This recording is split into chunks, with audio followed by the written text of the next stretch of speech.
ప్రార్థన యొక్క శక్తి. నీరు లేని మొక్క ఎలా వాడిపోతుందో ప్రార్థన లేనిటువంటి జీవితాలు అలాగే వాడిపోతాయి. పువ్వులు లేని తోటలో సువాసన ఉండదు, అలాగే ప్రార్థన లేని జీవితంలో సంతోషం ఉండదు.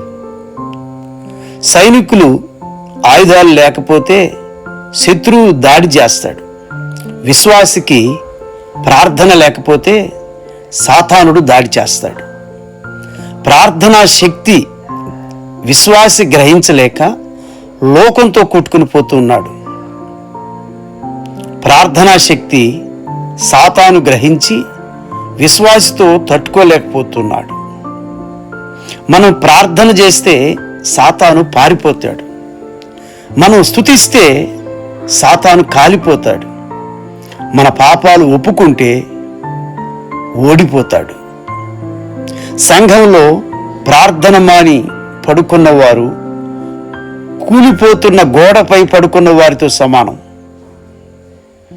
దేవుని రాజ్యం కట్టాలన్నా, సాతాను రాజ్యం కూలాలన్నా ప్రార్థన ఆయుధం.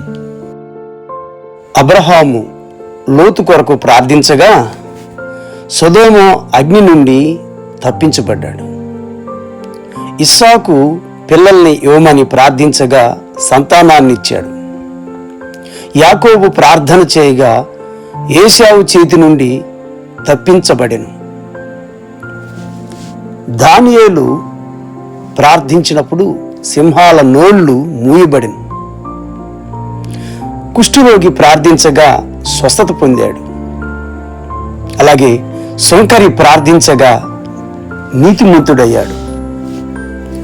యెహోషువ ప్రార్థించగా సూర్యచంద్రులు నిలిచెను రాయబడింది దేవుని లేఖనాల్లో. హన్నా ప్రార్థించినప్పుడు గర్భఫలం పొందింది ఆమె. ఏలియా ప్రార్థించినప్పుడు వర్షము కురిసింది. మరి సహోదరి సహోదరుడా, నువ్వెందుకు దిగులు పడుతున్నావు? నువ్వెందుకు బాధపడుతున్నావు? నువ్వెందుకు నలిగిపోతూ ఉన్నావు?